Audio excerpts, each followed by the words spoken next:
जिल्हा परिषदेच्या निवडणुकीचं बिगुल थोड्याच दिवसात वाजणार असल्यामुळे इच्छुक मंडळींची मोर्चेबांधणी जोरात सुरू आहे। पिंपळवंडी आळे गटामध्ये वेगवेगळ्या नावांची चर्चा होते।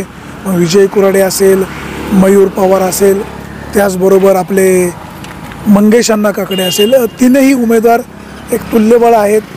अर्थात मंगेश अण्णा काकडे राष्ट्रवादी काँग्रेसमध्ये जाणार का शरददादा सोनवणे यांच्या शिवसेनेमध्ये जाणार, म्हणजे मशाल आणि धनुष्यबाण यांची युती आघाडी एकत्रीकरण होणार का?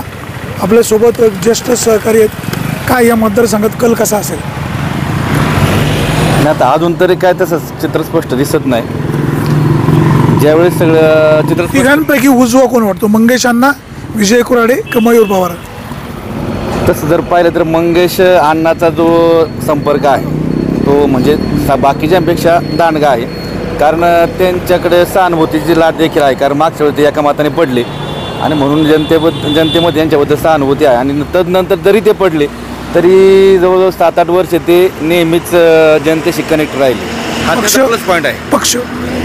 पक्ष आता शेवटी मग ते सांगितलं नंतर कोण कुठं एकत्र त्याच्यावर बरीचशी गणित आहेत। काय तुमच्या कानावर काय नाही अजून तसं काही नाही, माझ्या कानावर नाही। कुठल्या पक्षात जाणार वगैरे नाही तसंही नाही काय अजून, म्हणजे चाललंय त्यांचं आता ते उद्धव ठाकरेंच्या पक्षात राहिले तर फायदा होईल, अतुल शेठच्या पक्षात गेले फायदा होईल का शरददादा बरोबर राहिले तर फायदा होईल? नाही, युती आणि आघाडी शेवटी यांचे किती उभे राहतात त्याच्यावर अवलंबून आहे असं मला वाटतं। आता शिवसेना म्हणजे धनुष्यबाण आणि मशाल एकत्र येईल?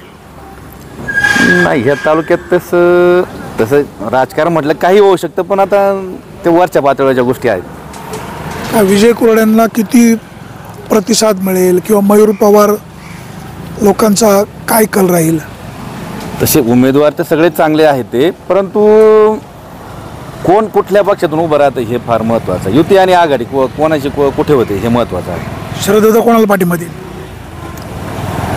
शरददादा आता शेवटी गावाचा उमेदवार ते गावाकडे जास्त लक्ष देणार ना। मयूर पवार पण गावचाच, मंगेश अण्णा पण गावचाच, दोघांपैकी कोणाला तरी एक जण कौल देतील ते असं वाटतं। शरददादाचा पक्ष कुठला?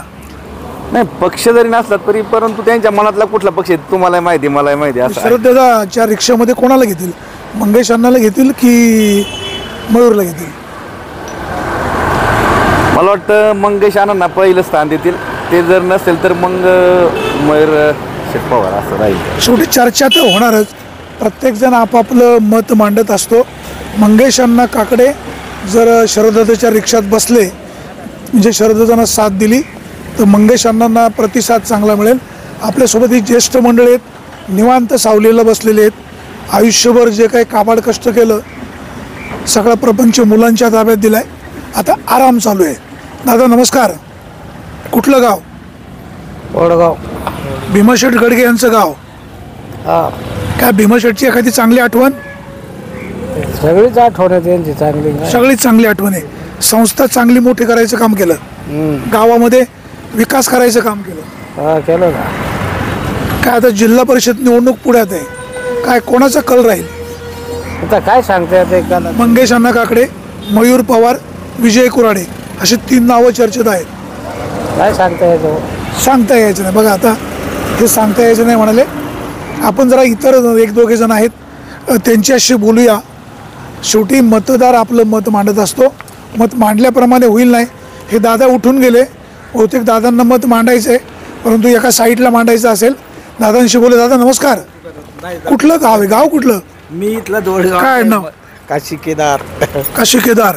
आता जिल्हा परिषद निवडणूक पुढ्यात आहे, मयूर पवार, मंगेश अण्णा की विजय कुराडे?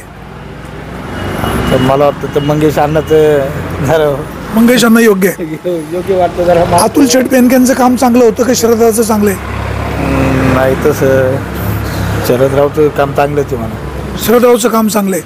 बाबा नमस्कार, काय नाव? मधुकर। कुठलं गाव? येसगाव। जिल्हा परिषद निवडणूक आहे पुढ्यात, मंगेश अण्णा, विजय कुराडे, मयूर पवार, कोण योग्य वाटतो? नाही सांगते, सांगता येत नाही। तालुक्याचे आमदार कोण आहेत? सोनवणे। सोनवणे। सचिन वाळुंज यांना ओळखता का? कसं आहे त्यांचं काम? चांगलं आहे। चला, लोक आपापल्या चर्चा करत असतात। आपल्यासोबत युवक आहेत, परंतु बोलण्याचा प्रयत्न करूया. गाव कुठलं गाव? अहो हेच आहे आमचं, पुढच्या हॉटेलला जाऊ तुम्ही. नाही, मी जाणार आहे पुढे. पण झेडपीची निवडणुकी काय कल कसा राहील? विजय कुराडे, मंगेश अण्णा का मयूर पवार? काही नाही सांगते, राजकारणात आपलं काही एवढं हे नाही. अभ्यासात शरदाच्या कामावर समाधानी का असमाधानी? समाधानी. खासदार कोल्हेंच्या कामावर? समाधानी. अतुल बेनकेंच्या? आपलं काम चांगलं होतं. चांगलं होतं. अतुल शेठचं काम चांगलं होतं. शरदाच्या कामावर समाधानी असं ते म्हणतायत. अमोल कोल्हे यांच्याही कामावर समाधानी. चर्चा होत राहते. आपणही शेवटी चर्चा तर होणारच.